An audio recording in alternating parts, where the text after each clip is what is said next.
Richard Watt, Merchant of Speke Hall. It was a winter evening in Speke, the sky heavy with stiffening cloud, the air damp. Wind moaned as it blew across the River Mersey and hit the crumbling casement windows of Speke Hall.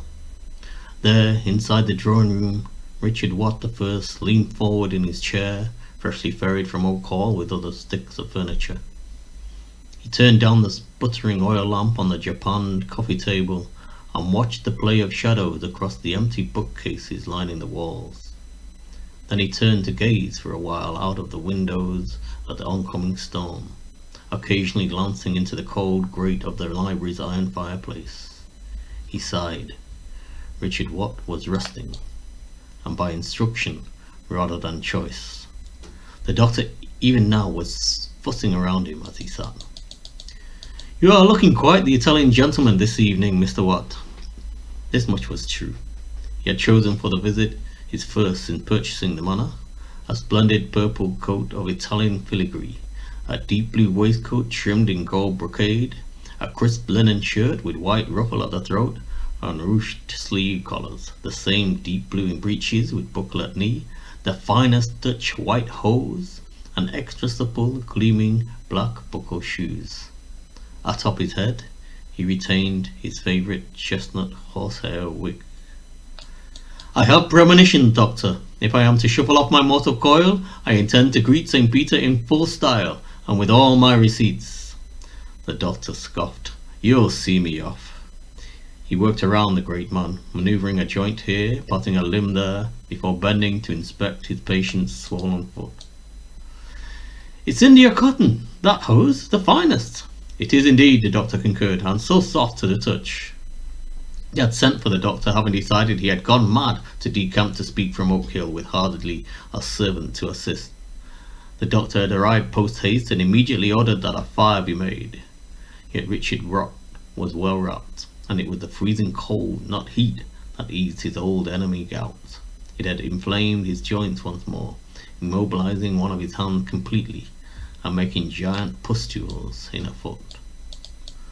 "We'll have you up and dancing in no time," the doctor averred. "Now what is this about?" The doctor looked at him with kindly eyes. "Why here? Why now?"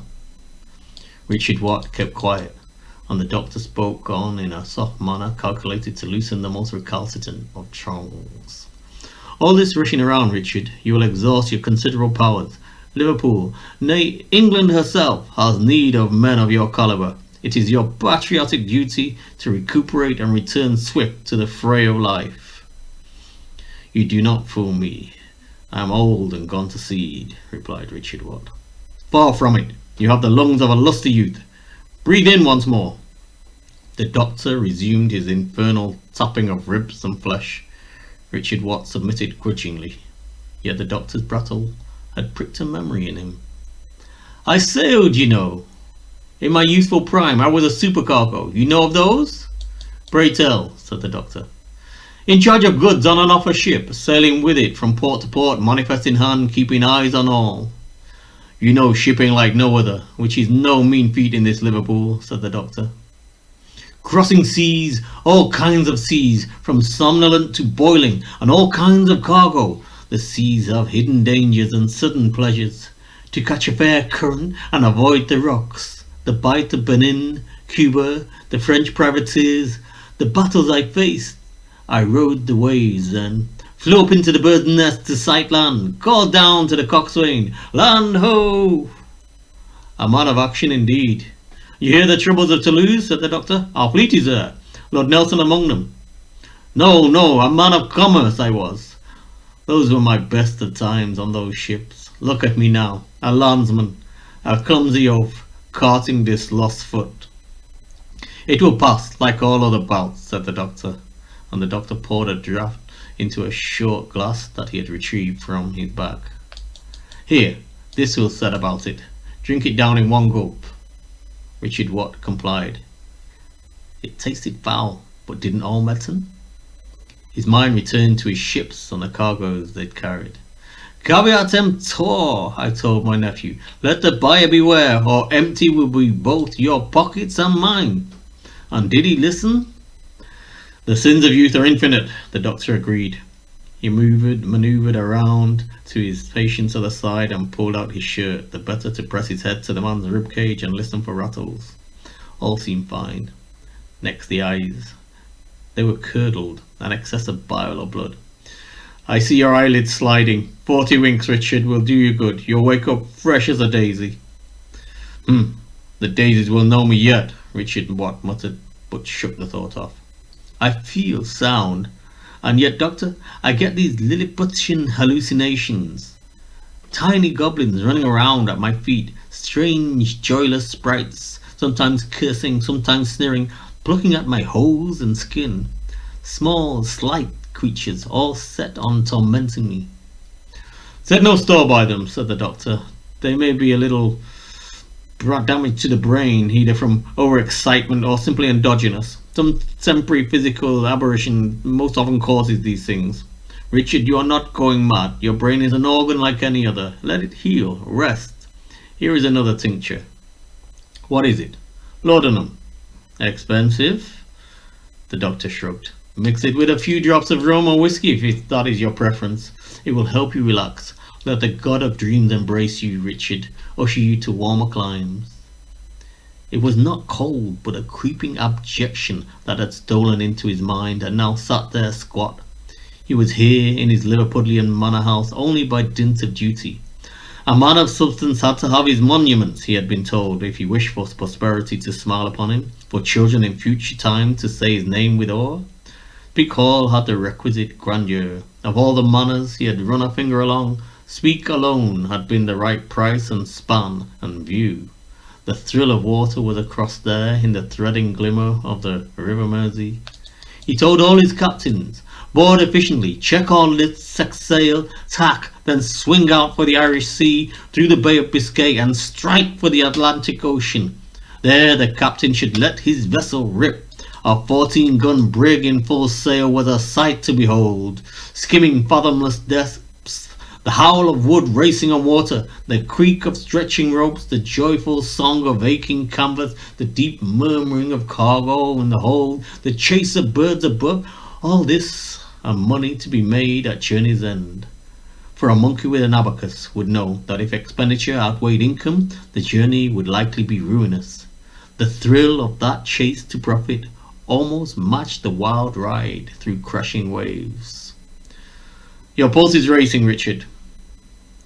Memories, Doctor, Richard Watt murmured.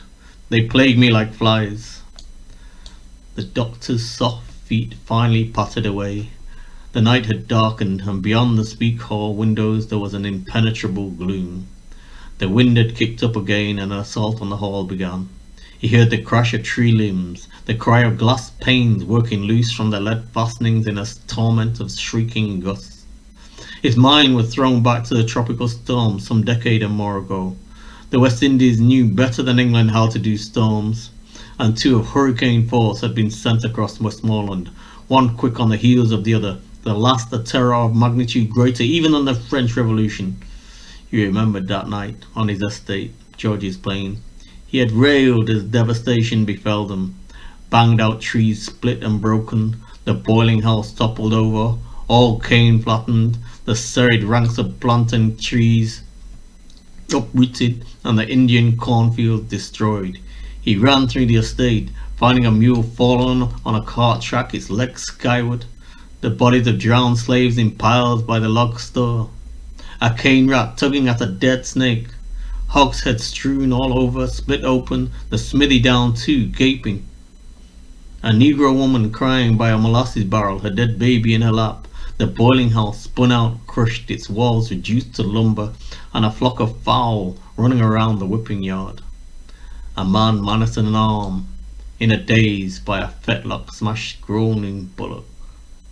The island doctors were rumoured to be galloping around Westmoreland, their surgeons' saws unsheathed, amputating limb after crushed limb, cutting arms in one estate, legs in another, and the mortally injured slave dispatched in situ out of mercy by axe to the throat, bullets being in short supply, and the report, the doctors said, tending to make the surviving plantation slaves nervous.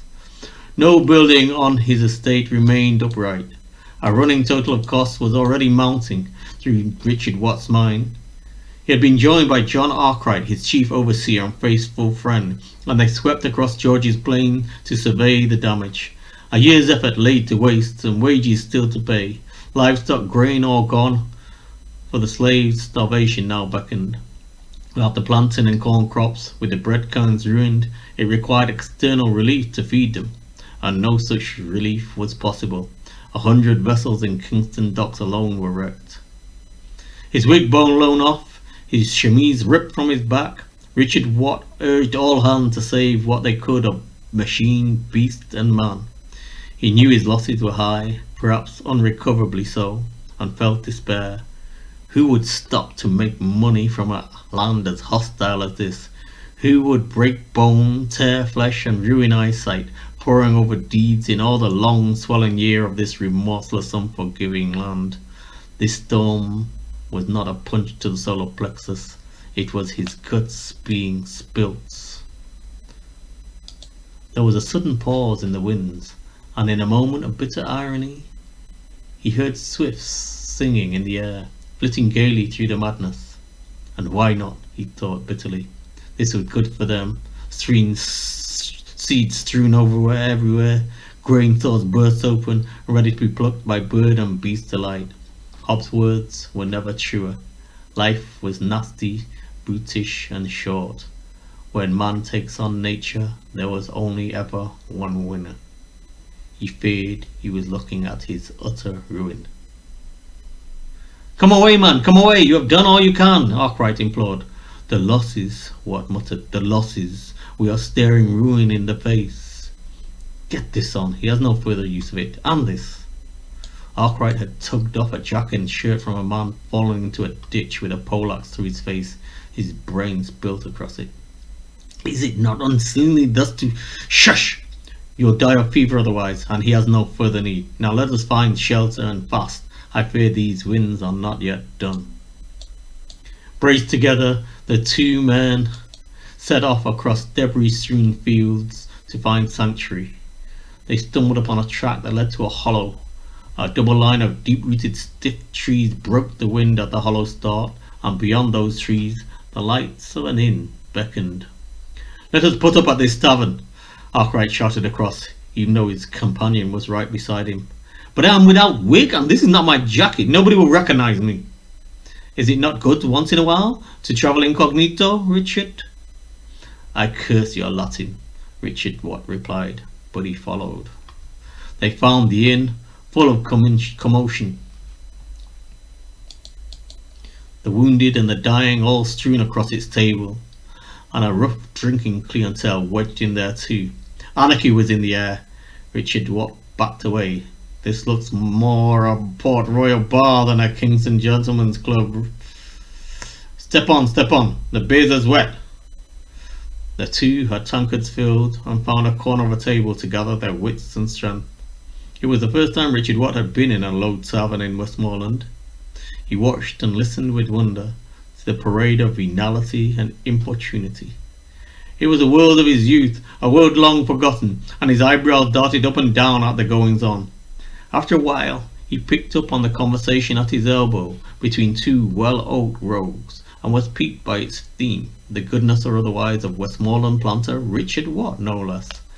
A doughty man, some 40 years of age and with a whiskery face, carbuncled nose and rotted teeth, was expectorating on his companion, a short, sallow youth of light brown, smallpox skin, dressed in considerable finery for someone so young and coloured.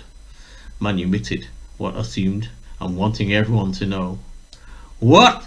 That devil?" the green-teethed foul-mouthed opined. "I beg to differ. Good crops, and his estate never lost any slaves to beating. He has run his plantation with fine judgment." "Fine judgment be damned," the older fellow roared. "And his nephew, what a rascal! His nephew had his cargo ship sailing for Gold Coast, as bedecked as the pleasure palaces of Paris. He employed a captain useless with a spyglass, terrible at trigonometry, incompetent at cartography, eyes too weak to see the stars, but excellent at the fandango. A captain to end all captains, and all crew, and all cargo, but the finest pair of heels ever trod hard boards. What? Numbskull nephew, I say, and numbskull man. Richard Watt sat there, quietly absorbing this, part amused, part horrified. His companion Arkwright asked with a silent lift of the head if he should intervene. Watt shook his head. Nevertheless, seeing how distressed the merchant had become, Arkwright leaned across to the raconteur and tapped him on the sleeve. Enough. The man whipped round swiftly and placed his nose to Arkwright's. No, there's more. Let him speak, Richard Watt intervened. Every man has a right to his song.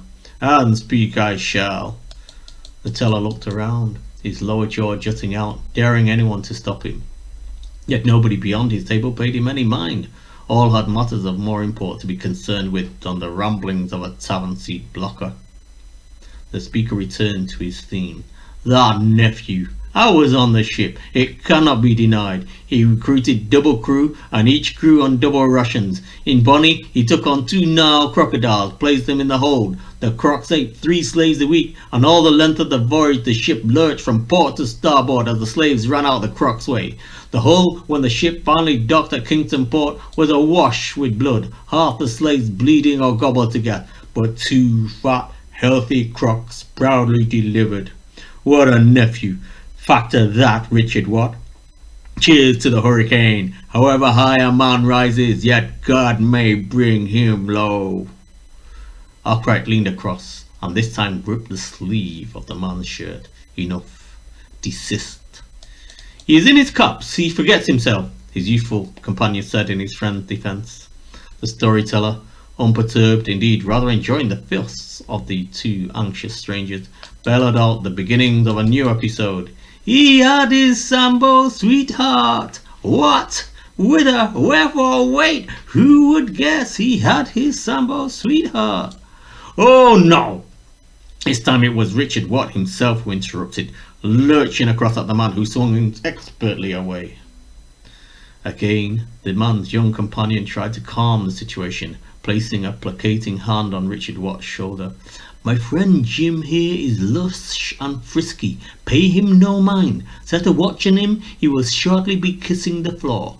Yesterday the Pope, today Richard Watt, tomorrow King George. None are free from his barbs. It is his jest, he means no harm. And he has no audience. Richard Watt sighed, but he decided to endure. Part of him was intrigued. Never had he heard the general population's thoughts on his activities. On this new twist, startled and intrigued, he would know more. The storyteller worked his table audience, eyes wide, teeth bared. Oh yes, his Sambo mistress, and he did love her greatly, giving her many goatish embraces through the gap twixt the finery in which he clothed her for parading up and down the town. None was loved so ardently night and day as his Sambo wench.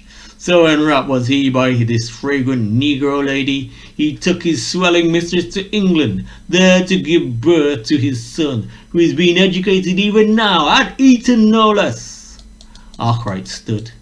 He pointed over at the drunkard with his sinewy whip hand. There is no sin or shame in bedding a slave. And you, sir, are a blockhead to think it.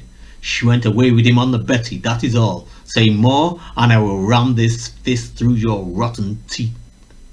Correct, the man roared, seemingly oblivious to the physical threat. He leaned forward, right into Arkwright's face, and tilted his head as he spoke on. And she never came back. She took her freedom with both hands and ran into the English hills with it. That's what. Leaving the lovesick Priapic sable stroking Watt at his Liverpool docks in tears. There's no fool as an old fool. Good on that dusky slave. Let's drink to her, I say. That was enough for Richard Watt. He pushed Arkwright, shoved across the tavern table, and grabbed the drunkard full by the throat. One more insult, and a hot pain shot straight through Watt's nether regions. Unhand me, you dolt, the green-toothed man whispered into his assailant's ear, or I will squeeze your sweetmeat, sir, till the juices run. Despite his rage, Richard Watt released the man's throat. The storyteller released all he held in turn, sat down, picked up his tankard, and swallowed hard, then looked up at the fuming merchant. "You'd best be along. You hear those howls? Those are my dogs. They bay only for fresh Negro blood and have scented something new. You don't have the essence of Negro in your blood, do you, sir?" Richard Watt would have lunged again, but Arkwright had his arm. "Leave it, sir, leave it. I've known many such men as he, and he is not worth the knuckle burn." Richard slumped. He eyed once more the bloody mayhem around him and saw how little interest anyone had paid to their altercation. Arkwright was right. He was reading too much into it. "Let us leave here," he ordered. "The worst of the storm is past." "Good judgment. Now be of good cheer. Even despite this storm, your wealth is unsurpassable. You are rich beyond dreams and will remain so, Richard." Outside, the wind had indeed abated. Richard walked on with Arkwright on his side. Yet the tavern bard's words were deep under his skin, and he could not let them go. You heard him? The temerity, the license, an idiot and his tales. No. Vox pop, vox dei. The people's voice is the voice of God. Never dismiss rumor, Arkwright. Even if wrong-headed, it carries weight. A man must guard his honor. Very well. Shall we go back in there and thrash him? No. What has been said has been said. The cat is out the bag. How do you mean? I must do something about it, said Richard Watt. Something more general and public. Unworthy of the chase. But if you need must shore up your reputation, then voyage to England. The time is right. Perhaps this storm is prophetic. Do good deeds over there. Establish foundations. Set the story straight. That's what you need to do. In your position, I would pay no heed to tittle-tattle in a colony. It is in the metropolis that reputations are lost and made. That night, finally back at his Kingston residence, Richard Watt remained distraught. The devastation of the storm was only half his torment. How could the common people think so badly of him? To portray him as dull, whoring, cruel, was that really what they thought? He had been an explorer. He'd seized the day, taken risks that others had shirked. He had been bold at times, and yet not let vanity overwhelm prudence. He had made his fortune in double-quick time, and the right way, as a man of character and honour. Why did those here begrudge it him then?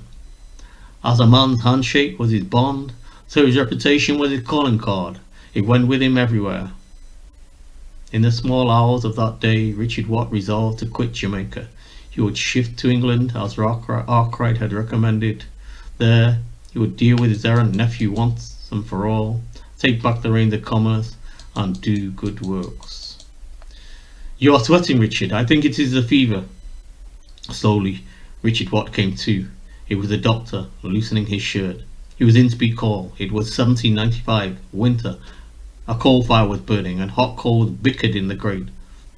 The doctor removed his wig, loosened buttons, then left him unmolested. Richard Watt listened to the coal's complaints, and to the storm as it huffed around Speke Hall, clawing out the roof tiles, testing the timbers. He had been enjoying his dream, and he wanted quick back into it, traces still floating in his mind. I've been an explorer. I seized the day. Land ho! I took the risks. I was bold. I made my fortune. His sambo sweetheart, the laggard of Westmoreland Tavern had called her. He remembered now. Blessing was her true name. Richard Watt became aware of a breathing other than his own, a chair beside him, someone resting there. It annoyed him. I thought you had gone, Doctor. Gone where? On a night such as this. I'm afraid you are stuck with me, Richard. And perhaps it is well. I can keep an eye on you. You have been twitching, muttering. And must I keep an eye on my wallet? The doctor chuckled. Not at all. My services tonight are pro bono. Then you are welcome company, and the silenter the more welcome. A touch more of the tincture, perhaps? The doctor offered. If you insist. Richard felt his unusually vivid dream might in part be caused by the libations the doctor kept pouring him. I'm seeing ghosts, he said suddenly, in a confession more candid than he himself had expected. He chuckled anyway. They come high-stepping into my dreams, Doctor. Replied the doctor. All the more reason for a dram. Pour away then. But after that, silence, I pray. Richard Watt drank, then leaned back into a kaleidoscopic reverie that saw him slip time and place. I made my fortune. I explored the world in all ways. Blessing was well named. I imposed myself on her in a manly way, and to my proud force she yielded. Blessing was a discovery as worthy of any of James Cook. When she lies with me here in Westmoreland, it must make the Royal Observatory hesitate and check its machines, because time is eternal in Blessing's arms. There is no perfume made by man, nor scent of woman that can intoxicate more greatly than she. She was a blessing indeed. The voyage to Liverpool we took, 3 months unimpeded, tasting her presumptuous lips. That journey had been heaven, unsurpassable, the transport of love. Strange, fraught images, scents and sounds came to Richard Watt, fueled as they were by the laudanum and whiskey in his bloodstream, dreams in which he thought he saw Blessing, thought he heard her, thought, strangest of all, that at times he became her. My name is Blessing. Words cannot describe the journey made, only sounds, song, drums. When we landed, they threw my brother Obina into a stockade for the dead. They wrote me down as Blessing, a nonsense name. I am Chioma. Sometimes you see a flock of birds fly up in the sky. When one of them stutters and falls, the flock hesitates, circles, then flies on. You wonder what happened to that falling bird. Did it land? Is it still alive? I was sold from plantation to plantation. I was hardly a week on the George Plains estate when he took me. They'd warned me about him. Don't enter the house. Don't meet his gaze. Don't turn your back. So many don'ts piled up, then brushed away. He placed a hand over my mouth to stop my screams, my repulsion, trapped in the sheets, again and again. He was often brutal. I learned to simulate. Never underestimate the strength of a woman or her wiles. I taught him to love me. Yes, I was a traitor to my partner, and for this we both wept. Twice I aborted. Even Kwabena said this cannot continue. The last time he caught the stillborn in his hands as I pushed it from my womb. It had Richard Watt's hair. We buried him and wept. So long as I stayed on the plantation, this was my fate. I could try flee to the hills, but even if I out-sprinted the chasing dogs, the maroons might well send me back to punishment and even death. So I suffered him. My love was all surface, but men are shallow, and surface is oft all they see. I made him love me, buy me dresses, dream about me. There were others he sees like me, but he always came back. One day he read me a letter from his sister and asked how he should reply. Should he promise money? I told him his heart was too full of numbers where love ought to be. He stared at me. I could see his hands twitching and wondered whether he would strike me. Speak, he said finally with a sigh. Speak on. I advised him not to write of finance, but instead fill the letter with tenderness at the loss of her husband, to show affection, bless her boy who is now the heartbeat of her life, express interest in her friends, pledge undying affection to her, and a desire for a warm reunion. He noted it all down. It was as if I were instructing a child. I told him honey, not arithmetic, is needed to rekindle warmth between siblings. He called me wise, thanked me, penned the letter almost there and then, and read it back to me, then let me go. That night I could not get the smell of him from my skin, no matter how hard I scrubbed. Neither could I get him out of my mind. I kept thinking, to hell with his sister. Did I not also have a family? Was I not also a woman? And my child, no kind word there from him, not once, even though he knew. I endured. On one occasion I would not do his bidding, and he had me chained and hung up naked in his room. Then relented, unchained me, wept at my feet, changed his mind and became furious, had me chained again, beat me, then took me as I stood there in chains on tiptoe. He wanted to kiss me. He wanted me to kiss him as he took his pleasure. I refused. That was all. Something so small, so simple. Yet he begged me. He begged me. I said, take me to England with you. Let me see England and I will yield. Not before. In a month I was sailing. August 1771. He enjoyed himself that voyage, and I confess I did yield. I called him foolish names. I flattered his wit, his habits of fornication, gave him those little nips and teases I knew he so much enjoyed. I even kissed him. I asked him how we would disembark when we arrived at Liverpool and people looked upon us. What story would we tell of ourselves? He chortled and told me not to concern myself with that. You have no story, he told me. In England all eyes will be on me alone. I laughed along, told him how true I had no story, and he took to calling me his little nothing. And when he did, I came to him and made small in his arms. In this way, I made it alive to Liverpool. I had always planned to slip away at the docks there, but then this miracle. I heard at dockside the case of Somerset. The more I heard, the more hope billowed through me. If I could find Somerset and his team of supporters, then insofar as any African woman could be safe in England, I would be safe with them. So that was where I went.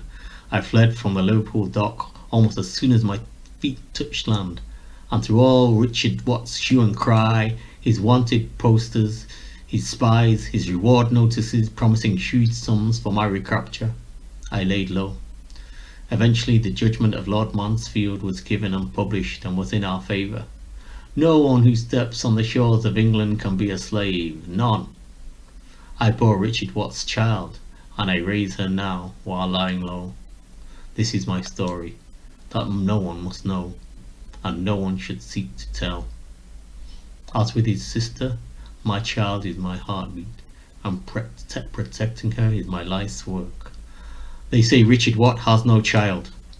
That suits us. If no one finds our story at all, we will be free.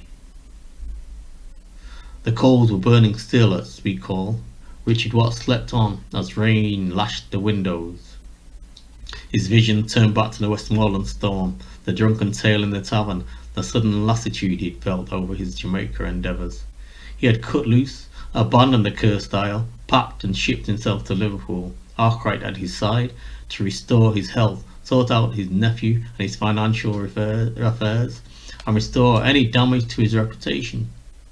He remembered that for the first few months his restorative work went well. All things were righted, the nephew's debt squared off on good terms, the books balanced, all foolish business loans redeemed.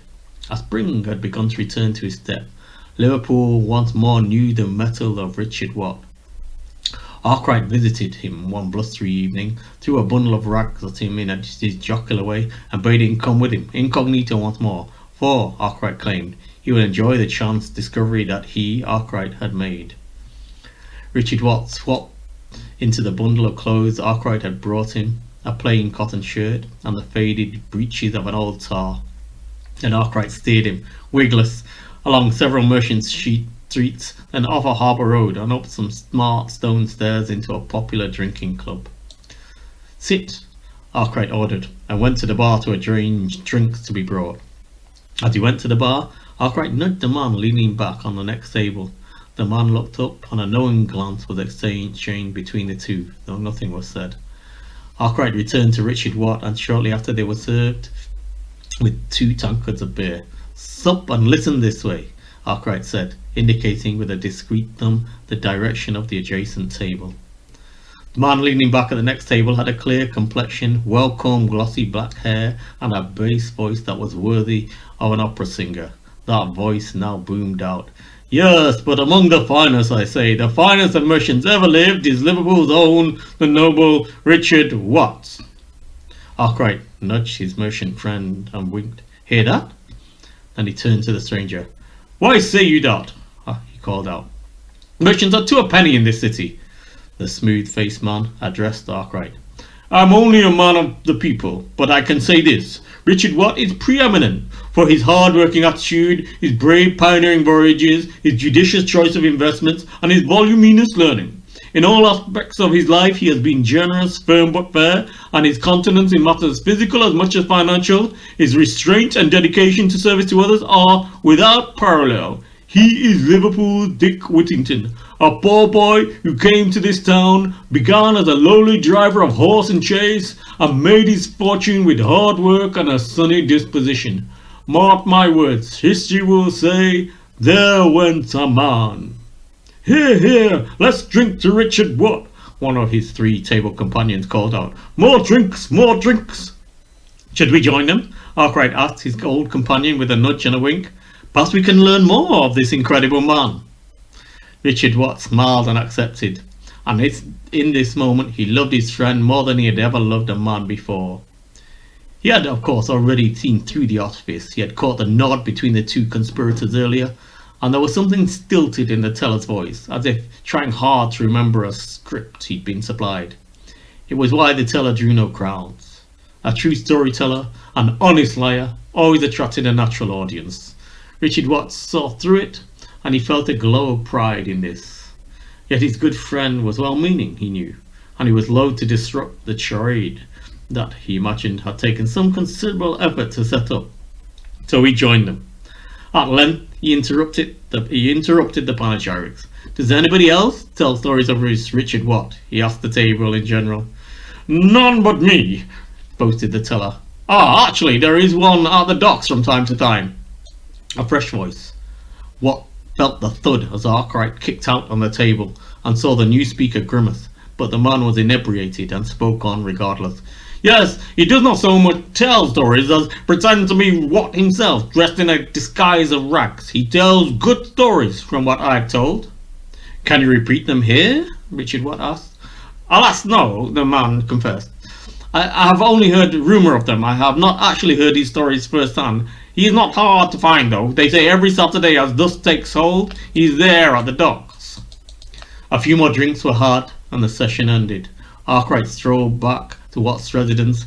The two walked arm in arm, a little worse for their cups. "You see, my friend, no need to worry about your reputation," Arkwright assured him.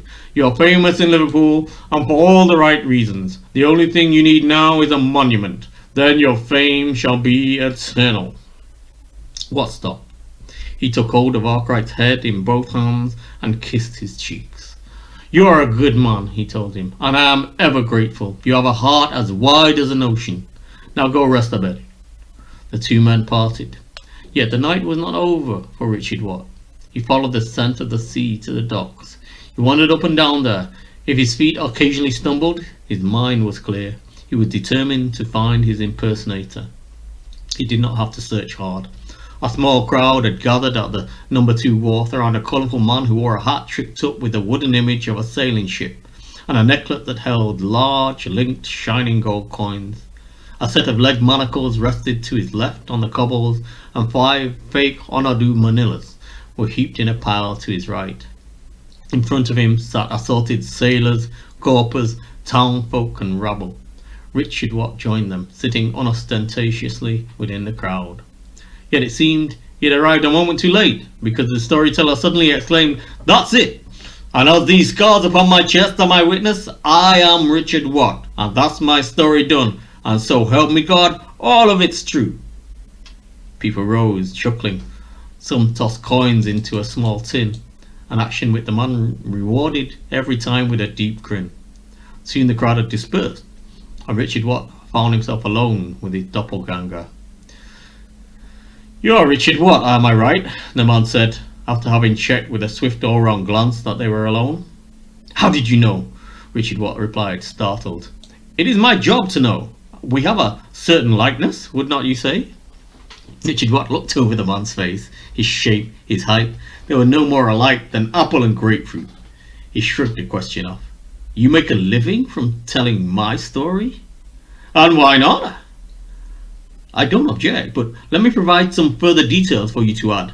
Thereupon, Richard Watt gave a succinct account of how his fortune had risen by the careful amassing capital, the smart use of interest, applying the golden formula of factoring, utilizing key powers of attorney when agenting, and the importance of regular, accurate bookkeeping. "I have been assiduous and observant," Richard Watt concluded. "I have a library across at Oak Hill. I have read many books on all subjects, though I wear my knowledge, as my clothes and status this evening, lightly. Please, good man, if you add these things, it would be well. Then you would truly tell my story." And at this point, Richard Watt placed a note of a large denomination into the impostor's tin. "I will not be ungrateful for the inclusion of this further information." "No," the teller remonstrated. "Take your money back. I can't lose it. You have no story." "What do you mean?" Richard Watt cried, surprised by the brusque dismissal of his suggestions. The doppelganger resumed, more gently this time, as he had caught a glimpse of the original Watt's discomfort, and he had not meant to be unkindly. He pressed both his rough hands into Richard Watt's and stared into his eyes earnestly. When I said you have no story, by that I meant there is nothing I can use in what you have told me. You are a poor Richard Watt, understand? So take your money. I won't have it. What use can I put it to? The story is I am not Richard Watt. It is for this reason they come to hear my stories, the adventures. If they thought I was the real Richard Watt, they would stop buying my drinks and start arriving with petitions. No, I am richer as the poor Richard Watt, as the impostor, and I tell a better story for it. You climbed the sail and freed the bird. You swam 10 leagues when your ship was capsized. You rescued the slave from plunging seas. You walked tightrope across the chasm. You began a poor coach driver and ended up as Richard Nebuchadnezzar, yet cared not one jot for money. You embraced the simple life. Far more handsome, noble, dashing, intriguing, outlandish, and thoughtful is my Richard Watt. You have nothing for me. You have no story. Surely there is value in my story, Richard Watt said defensively. In my version, it is good and true. We shall have to agree to differ, the impostor said softly, withdrawing his rough hands into his lap. Richard Watt made to rise. But wait! The impostor shook his sleeve and pulled out a bottle. He uncorked it with his teeth, then proffered it in a nod of truce. Let us drink together. To Richard Watt, whichever is the better version. Richard Watt took the bottle and raised it to his lips. He drank and laughed, and the other Richard joined him laughing, and thus reconciled they drank to each other. Next morning, when his friend Arkwright visited, Richard told him of the encounter with the fake Watt. His mood had turned despondent again. Arkwright consoled him. Come, don't be morose. In one thing the fake was right. Your story is not important. Stories don't survive. You don't need stories of today. You need monuments. Like a great pyramid or the hanging gardens of Babylon. Behold my might and be impressed. Inspire wonder. Purchase expensive, impressive bricks and mortar and place them in family trust in perpetuity. Buy a stately pile. Those survive. The gossip of thieves, bawds, wharf lurkers, prostitutes and dancers are soon gone as a drop in the ocean of stories. Only land and brick are real. A man of substance has to have his monuments if he is to be remembered, if children in the future are to whisper his name in awe. The storm at Speke Hall had long expired. Dawn was now nudging through the windows. Richard Watt stirred. He tried to stand and manage, though with difficulty. In a sudden flight of whimsy, he imagined watching himself in the attempt that he had acquired the gait of an angry fowl. He waved away a servant who rose from slumber to help, and made it unaided to the east wing. There, sunlight was striking the row of old stained glass windows.